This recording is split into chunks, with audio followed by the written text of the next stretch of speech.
باز همه یک سوال دیگر، آیا در همین ماه شریف رمضان مثال ما روزدار باشیم، مثال دشنا کنیم، آیا همین روزه قبول می شود؟ نه، پیامبر صلی الله علیه و سلم گفتن که آن آدمی که عملهای زشت، فحشگویی، دشنام دادن، سخنهای بد ترک نمی کند، الله تعالی به گرسنگی و تشنگی او حاجت ندارد. گفتن نام روزه او را گرسنگی و تشنگی نامیدند. تشنگی خالی عبادت نیست. فرض کردیم یک آدم گفت که من ساعتی 10 روز تا پگاه 10 روزه 24 ساعت چیزی نمیخورم نمی نوشم برای خراب شدن. یعنی اگر گیرید از نگاهی ساعت بای گیرید این 24 ساعت چیزی نخورده است، لیکن این روزه حساب نمیشه، این اجر و ثواب ندارد. پیامبر صلی الله علیه و سلم یک آدم دیدن، انکی کی است در آفتاب راست می ایستاد، انکی هذا ابو اسرائیل، این گفتن ابو اسرائیل است، نداره نظر کرده است که در آفتاب راست ایستاد و نشیند و نخورد و ننوشد. بعد پیامبر صلی الله علیه و سلم گفتن که ان الله عن تعذیب هذا لنفسه لغنی، الله تعالی از عذاب دادن این بنده نفس خویش را بی حاجت است. الله تعالی حاجت ندارد که این آدم در آفتاب ایستد. در آفتاب ایستادن مشقت است. مثلا نماز تهجد خواندن مشقت است، حفظ قرآن مشقت است، چشم را از حرام نگاه داشتن مشقت است، 20 رکعت نماز تراویح خواندن مشقت است. 20 ساعت یا 18 ساعت من در اروپا در بعضی کشورها روزها دراز است، روزه داشتن مشقت است. در آفتاب راست ایستادن هم مشقت است، لیکن در آفتاب راست ایستادن عبادت نیست. مروه فلیجلس و امر کنید شینات، یعنی راست ایستادن خالی عبادت در داخلی نماز وقتی که راست میایستد ولی و عبادت است. اون آدم از پیش خودش گویا کاری خیر کرد. و نصرانی های اگر دیده باشید به زنجیر اگر خطا کنن خودشون رو میزنن، خودشون رو خونشار میکنن. در شریعت ما چنین نیست، نعوذ بالله. شریعت ما عملی میکنید که گناهتان ریزد. ان الله عن تعذیب هذا لنفسه لغنی، الله تعالی از عذاب دادن این بنده خودش را بی حاجت است. امر کنید او را که به نشیند، به سایه رود، یعنی در آفتاب راست ایستادن، در آفتاب ایستادن مجردی در آفتاب ایستادن عبادت نیست. لیکن رفتید به نماز جمعه که مسجد پر شده است، دیگه جا نیست مگر هم در بیرون مسجد در آفتاب خطبه جمعه گوش کرده، در آفتاب نماز جمعه خوانده، بله این ثواب است. لیکن قصداً در زیر آفتاب ایستادن خالی عبادت نیست.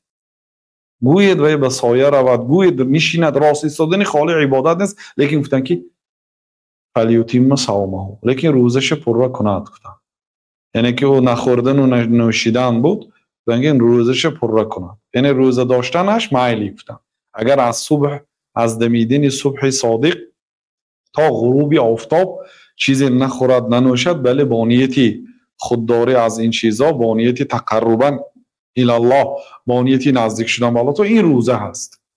بنابراین برادرای عزیز، عملهای صالح طبق دستوری پیامبر صلی الله علیه و سلم میشه، از پیش خودی انسان نمیشه. سوالتون چی بود؟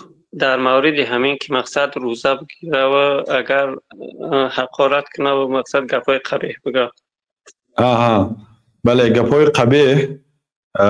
قبیح گوید. پیامبر صلی الله علیه و سلم چه خیلی گفتیم الله تعالی به گرسنگی و تشنگی او حاجت ندارد، گفتن قبول نمیشد روزش، لیکن روزش ساقط میشد. مثلا یک آدم همین روز از صبح صادق تا بیگاهی روزه داشت، لیکن در روز رمضان یک آدم حقارت کرد، دشنام داد، غیبت کرد، بناهن به قول جمهور علما یعنی روزش روزه گذشت، ساقط شد از گردنش، یعنی هر روز قضایی داشته نمیتید، لیکن از این روزه ثواب نیست، گناهکار شد.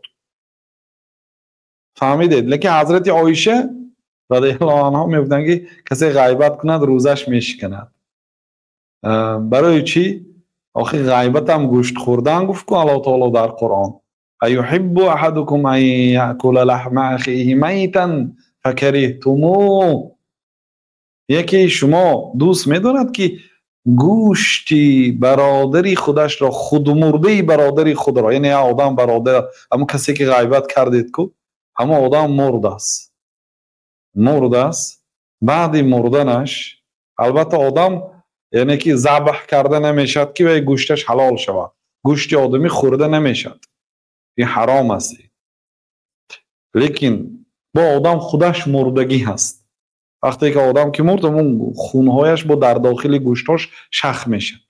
همون برادر آدم گوشت خود مردش خوردن میخواهید گفت الله تعالی فکریهتموه، بعد دیدیتان، یعنی این آدمی طبیعتش سالم نمیخورد. غیبت برابر همین است. بنابراین گفتن دهان آدمی غیبت چی بدبوی میشود. برای چی؟ برای آنکه آدم گوشت خورد و دنداناش تازه نکند دهانش بوی میگیرد. و این آدم گوشتی گوسفند نخورده است، گوشتی شتر و گوشتی پرنده نخورده، گوشتی آدم خورده است. آخر آدم غیبت چی؟ از همین لحاظ گناه روزش میشکند. به هر حال اجتهادهای علما است، لیکن اگر چی مثال روزش از نیمش ساقط شدم، لیکن چی فایده از آن روزی که ثواب ندارد؟ بنابراین کوشش کنید که در ماه رمضان، در غیر رمضان برای چی؟ حالا انشالله از رمضان پیشتر درباره حکمت های رمضان، یعنی برای چی الله تعالی رمضان رو فرض کرد سخن میکنیم از نگاه عقلی که شریعت آن را برای ما بیان کرده است. لعلکم تتقون، تا اینکه شما بعد سپری شدن ماه رمضان یک شخصی پرهیزگار شوید، از یک آدم به دیگر آدم تبدیل یابید. 30 روز شما حال رمضان گذرد، خیلی حرمت رمضان خودداری کردید، شما 30 روز در این مدرسه رمضان علاکه صبر تعلیم گرفتید. اکنون بعد رمضان نیک گفته حقارت نمی کنید. رمضان شما رو تعلیم داد. این صایم، اگر شما حقارت کندم من روزدار میگوید 2 مراتبه. یک مراتبش من روزدار، خودتون یادآوری میکنید که من روزدار باید حقارت نکنم، یعنی من به جواب تو جواب مثل جواب کردن نمیتونم، تو من حقارت کردی منم نمیتونم حقارت کنم. 2 مراتبه من روزدار میگوید، یعنی تا اینکه بایم به خاطرش بیاد و بایم از خودداری کنه. فلیقل انی صائم، گفتن که من گوید که من روزدار هستم، گفتو حقارت نکنه، جواب نگردانه به حقارتش. وقتی که 30 روز همین کارا کرد، 30 روز از حلال خودداری کرد، بعد 30 روز الکی 18 ساعت یا 20 ساعت از خوردن حلال خودداری کردید. بعد آمدید که گوشت حلال در مغازه نبوده است. صبر میکنید یک روز دیگه تا پگه آمده نشه، یا اینکه صبر میکنید تا دیگر دکانه رفتنه.